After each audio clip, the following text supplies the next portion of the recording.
జగన్ ఇచ్చిన హామీల కంటే ఎక్కువ ఇచ్చాడు కదా, అప్పుడు అందుట్లో మళ్ళీ నేను రాజధాని లేదు ఇప్పుడు కడతాను.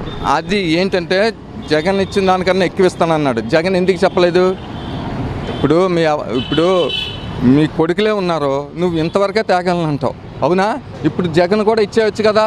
ఎందుకంటే నేనే వస్తానంటే చెయ్యాలి, చెయ్యక్కర్లేదు లేకపోతే మాట తప్పొచ్చు అనుకుంటే చెయ్యొచ్చు. ఇప్పుడు మాట తప్పుతారని నేను అనట్లా. ఒకవేళ ఎక్కడన్నా తీసుకొచ్చి మోడీకి ఇప్పుడు ఉంది కాబట్టి, మోడీకి ఎలాగో కావాలి కాబట్టి, ఒకవేళ ఇన్ కేస్ వాళ్ళు కనుక ఏమన్నా చేయగలిగితే అసంపూర్తిగానే మిగులుతాయి, సంపూర్తిగా ఏమవ్వవు.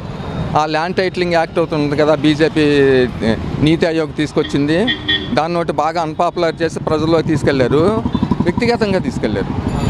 ఎలాగంటే పర్సనల్గా కొంతమందిని ఎవరో వస్తే కొంతమంది నాకు కూడా వచ్చి ఒకరిద్దరు చెప్పారనమాట. వాళ్ళు ఎవరో నాకు తెలియదు.